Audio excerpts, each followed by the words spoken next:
নবী করিম সাল্লাল্লাহু আলাইহি সাল্লাম সিজদায় গেছেন, ওনার নাতি হাসান বা হোসেন রাদিয়াল্লাহু তাআলা আনহুমা পিঠের উপরে উঠে বসে আছে, উনি সিজদায় গেছেন, নানার পিঠে উঠে চড়ে বসছে। এখন যতক্ষণ পর্যন্ত তারা পিঠের উপর থেকে না নামছে, নবী করিম সাল্লাল্লাহু আলাইহি সাল্লাম ওইভাবে সিজদায় পড়ে আসেন, কিচ্ছু করার নাই, নাতি উপরে উঠে বসে আছে, উঠতে গেলে পড়ে যাবে।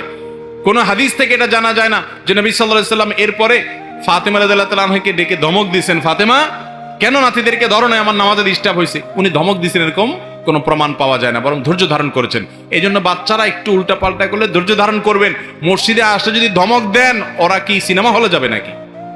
অতএব বাচ্চাদেরকে মসজিদে আসতে দিতে হবে, বিশেষ করে যখন নামাজ বোঝা শুরু করবে, তখন মোটামুটি দেখে দেখে নামাজ পড়তে পারে এরকম যখন হয়ে যাবে, তখন থেকে বাচ্চাদেরকে মসজিদে আসার ব্যাপারে উৎসাহ দিতে। অনেক মুরব্বী আছে, চাচারা আছে, ধমক ছাড়া কিচ্ছু জানে না, পোলাপান দুষ্টামি করলে। আরে বাবা, পোলাপানের কিছু দুষ্টামি হজম করতে হবে, এত বেসবর হলে হবে না।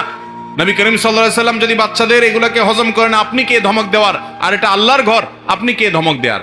অনেকে এত বেশি ধমক দেয়, ওই পোলাপান জীবন আর মসজিদের ধারে কাছে যায় না। তাইলে এই বুড়া মুরব্বীরা গুনাহগার হবে কি হবে না? ধমক দিয়া সাবধান থাকতে হবে। আর বাবা মারাও সাবধান।